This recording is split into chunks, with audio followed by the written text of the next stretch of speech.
اذا قمت فی صلاتک فصلی صلاة مودع، جب نماز پڑھنے کے لیے کھڑے ہوا کرو تو ہر نماز کو زندگی کی آخری اور الوداعی نماز سمجھ کے پڑھا کرو کہ پتہ نہیں اگلی نماز تک زندہ رہیں گے کہ نہیں رہیں گے.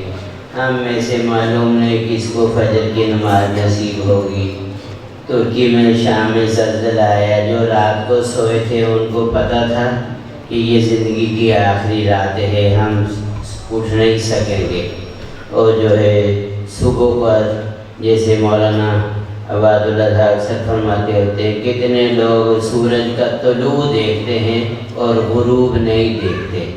کیوں ہے ٹھیک ہے نا؟ اور کتنے لوگ سورج کا غروب دیکھتے ہیں لیکن طلوع بولو. کتنے لوگ صبح بالکل صحیح سالم گھر سے نکلتے ہیں، راستے میں ایکسیڈنٹ ہو جاتا ہے، ان کی میت واپس آتی ہے. موٹر سائیکل پھسل گیا، ٹکرا گیا، حادثہ ہو گیا، گھر سے بالکل صحت مند تندرست. پشاور میں مسجد میں جو حادثہ ہوا، ظہر کی نماز ابھی انہوں نے تکبیر تحریمہ کہی تھی، اب ان لوگوں کو کیا پتہ تھا کہ یہ زندگی کی آخری تکبیر تحریمہ ہے. لیکن اس خود کش بمبار نے وہی امام کے پیچھے پہلی صف میں ہی اپنے آپ کو جو ہے وہ اڑا دیا اور سینکڑوں نمازی شہید ہو گئے. موت تو اتنی قریب ہے. اب کہ ہم میں سے اللہ ہی جانتے ہیں پتہ نہیں کس کی یہ آخری مجلس ہے، یہ آخری تقریب ہے، یہ آخری دعا ہے. اللہ کے علم میں ہے. موت کو ہر وقت یاد رکھنا چاہیے، ہر وقت تیاری رکھنی چاہیے، غافل نہیں ہونا چاہیے. بس تیرے سانسوں کی گنتی ہو رہی ہے. جتنے سانس پورے ہو گئے پھر ساری دنیا کے ڈاکٹر بھی زور لگا لیں تو ایک سانس بھی اذا جاء اجلهم فلا يستأخرون ساعة ولا يستقدمون. نہ ایک سانس آگے ہو سکتا ہے نا بولو نہ پیچھے ہو سکتا ہے. حضرت رائے پوری رحمۃ اللہ علیہ کے ملفوظات میں ہے یہ تیرے سانسوں کی گنتی ہو رہی ہے. تیرے جتھے پاؤں کھانا کھاندے پورے ہو جان، ستے بھی پورے ہو جان، واش روم جو پورے ہو جان، بات سے بیٹھے پورے ہو جان، تیری نماز پورے ہو جان، اللہ کرے نماز پورے ہوں، ثواب کرتے پورے ہو جان، جتھے پورے ہو گئے بس ہوتے خلاص. تیرے سانسوں کی گنتی ہو رہی ہے، کہے جا ہر گھڑی ہر آن اللہ اللہ اللہ. تیری ہر ہر بات لکھی جا رہی ہے.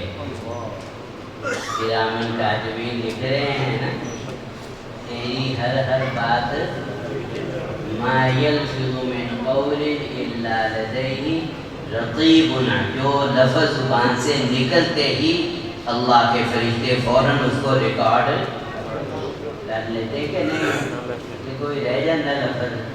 ہو سکتا ہے ان کھانا کھان لپے ہوں، ہاں یا آرام کر لپے ہوں. جی ہاں ماشاء اللہ. تیری ہر ہر بات لکھی جا رہی ہے، تیری ہر ہر بات لکھی جا رہی ہے، کہے جا ہر گھڑی ہر آن اللہ اللہ اللہ. تیرے سانسوں کی گنتی ہو رہی ہے، تیرے سانسوں کی گنتی ہو رہی ہے، کہے جا ہر گھڑی ہر آن اللہ اللہ اللہ.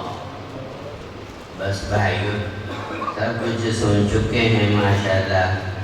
وہ بیٹے ہیں یہ میرا بھانجے لگتا ہے عزیز مولانا قاری احمد حنیف حفظہ اللہ تعالی.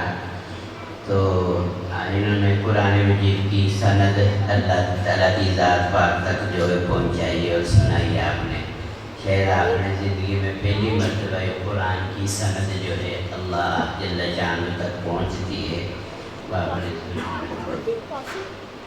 اچھا ایک تصویر کلمہ شریف کی کر لو پھر دعا مانگو، ایمان تازہ ہو جائے گا. پیارے نبی علیہ السلام نے فرمایا جدیدو ایمانکم تم اپنے ایمان کی تجدید کرتے رہا کرو. صحابہ نے پوچھا وَكَيْفَ نُجَدِّدُ ایماننا, اللہ کے نبی اپنے ایمان کو کس طرح جو ہے ہم تازہ کیا کریں, کیسے تجدید کریں؟ آپ نے فرمایا بِكَثْرَةِ قَوْلِ لَا إِلَٰهَ إِلَّا اللَّهُ, لا الہ الا اللہ کی کثرت کے ساتھ ایمان کرنا یا نہیں کرنا؟